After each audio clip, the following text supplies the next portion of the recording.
प्रत्येक छात्र छात्री मानक पाई एई भिडियोटी बहुत गुरुत्वपूर्ण अटे। पाठ पढ़ारे मन लागू नथिले किंबा परीक्षा रे भल नंबर आशा करुथिले किंबा समाज रे एक शिक्षित व्यक्ति रूपे निजकु परिचित करने को इच्छा थिले आदि सबु समस्यार समाधान एई भिडियो देखिला परे आपण पाई जिबे। एथिरे टिकिए मात्र संदेह नाही। सेथिपाई एई भिडियोटी प्रत्येक छात्र छात्री मानकर भाग्य को सौभाग्य रे परिणत करिदेव, जहाँकि निजर जीवनर गतिपथ को एक सुंदर एवं आनंदमय करिदेव। अतएव सेथिपाई केउ सबु उपाय बा केउ सबु कौशल बा केउ सबु कार्य आपणे नेबाकू पड़िबो, आसंतु देखिबा। प्रथम रे हला पाठ पढ़ारे मन लागू नथिले कौन करिबी, अथवा एमिति केतेक छात्र छात्री अछंती जेउ माने पाठ पढ़िबाकू तांकर इच्छा अछि किंतु पढ़ी पारु नाहंती। एहार मध्य अनेक कारण अछि, जथा घर कामरे नियोजित हेबा, टीवी देखिबा, मोबाइल देखिबा, मोबाइल रे गेम खेलिबा, सांग साथी सहित बुली खेली जीवा इत्यादि। किंतु छात्र छात्री मानकर छोट बयस थिबारु भल मंद बुझिबा तांको पक्षरे संभव होई पारे नाही। सेथिपाई परिवार रे थिबा वयस्क व्यक्ति ही एहार मुख्य दायी अटंती। शिशुटी भल हेबो ना मंद, एहार मुख्य कारण हेउछि तार परिवार, जहाकू अन्य भाषा रे परिवेश बोली कहा जाए। पाठ पढ़िबा हेउछि एक तपस्या।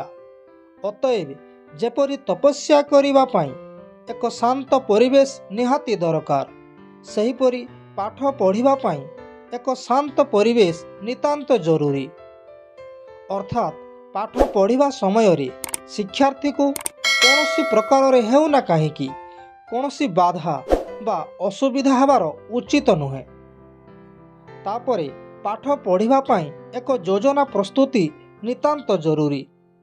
अर्थात एक टाइम टेबुल रो प्रस्तुति नितांत जरूरी, जहा फल रे सेई टाइम टेबुल अनुसारे केतेबेले केउ विषय लेखिबा एवं पढ़िबा कार्य सबु करिबाकू हेबो ताकू निजे शिक्षार्थी आग्रह तथा उत्साहित मनरे करिबो।